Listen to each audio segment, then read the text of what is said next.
Matur nuwun dipun tepangaken nami kula Raffi Hastumuksit. Kula siswa SD Negeri 3 Purwosari Wonogiri kelas 1. Kula dalang bocah. Kula dalang alit saking Purwosari Wonogiri, mboten nyuwun diamplopi, sing penting disangoni. Kangge tumbak sapi lan kangge munggah haji.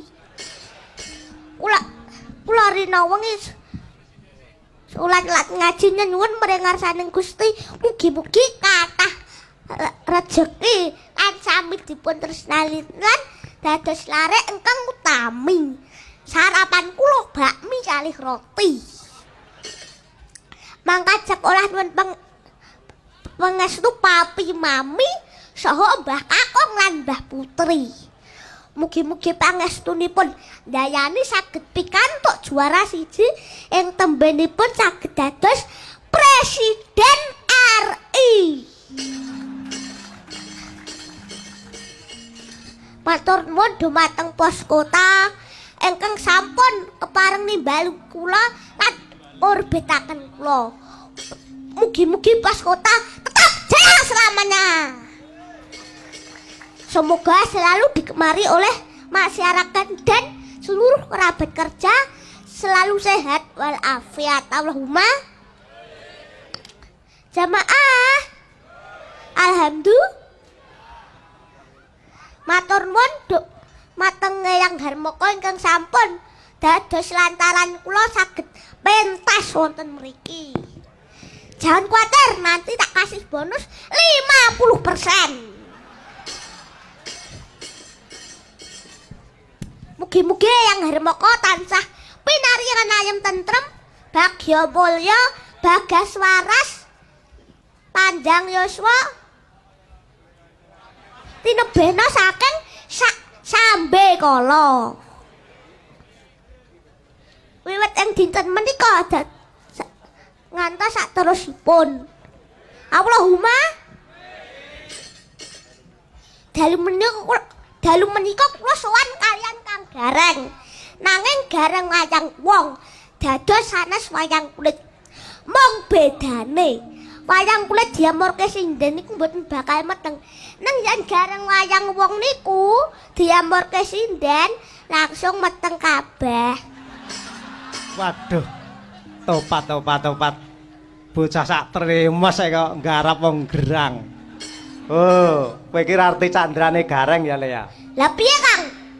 Candrane Gareng ki mripate kira. Tandane ora milik barang kang melok. Tangane ceko ora seneng colong jupuk. Sikile gejik mertandani lakune ngati-ati. Ana paribasan ya kuwi Gareng kuwi lakune ngati-ati terus. Mula pejabat-pejabat ki upama meja kerjane ki nek gambare Gareng wis tepat. Ngono. Sebab mripat ora milik barang kang melok. Ki enek paribasane kuwi, kabeh kuwi. Tangan ceko ora seneng colong jupuk, ora gelem korupsi. Lho ngono kuwi. Yen kowe ngenyek karo Gareng, oh, kowe kewalat dadi jambu mete lho Le kowe Le. Meneri mete mas larang regane kok. Anane kowe kira ki kulino nglirik sinden. Lho. Kulino jupuki duit negara dadi ceko tanganmu. Banjur sikil gecek. Sikil gecek piye? Sikil murak kena nggo panutan, senengane jegali kancane mula dadi gecek. Jane kowe dek mbene ya bagus, Wah, Kang. tenan kuwi. Bagus. Mergo tumindakmu ala kewelah. Lho. Oh, kowe saiki ora ngerti aku. Saiki aktivis masjid lho Le aku Le. Iya nang masjid gerijol ke selandal ngluntungi karpet njupuki duit infak kowe kok ngopo? Ya iya, ya ora. Lele. Aku tak takon karo kowe. Kowe iki bocah cilik, kelas pira Le kowe? Siji yang Kelas 1 SD. Wah, wis nyang Jakarta mayang. Mongko numpak bis. Apa ora mabuk Le? ora mungkin Kang, wong wis tak templeki koyo. Lho. Lah terus hubungane apa wong mabuk karo udele kok templeki koyo iki? Wong sing mabuk udu-udul Le. Lah wong mumet kae sing disuntik bokonge ra sirahe ayo. Wah, iya ya. Wah, nek ngono padha karo wong anyang-anyangan kae ya. Lah iya. Wong anyang-anyangan kae sing anyang-anyangan dudu kono ning sing ditaleni kok malah jempole sikil ya. Lah iya. Wah. Ngaturke sugeng sukses Pos Kota yang ulang tahun yang ke-43. Semoga Pos Kota tetap jaya. Allahumma. Le. Sowan timbali Eyang Harmoko. Muga-muga Eyang Harmoko tetep panjang yuswa awet ngomong putra wayah. Le, Eyang Harmoko piyayi kondang. Piyayi pinter. Ning ya gene garwane kok gur siji le. Hus, aja sembrono kowe, Kang. Lah piye? Lah kok to padake kowe wae. Eyang Harmoko ku piyaine setia, sehidup semati katresnane.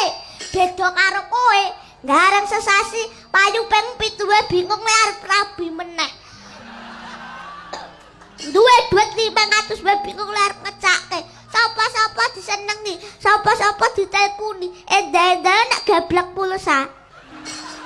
Ayo karepku ki ngen awet enom kok lele. Iya sing sedela terus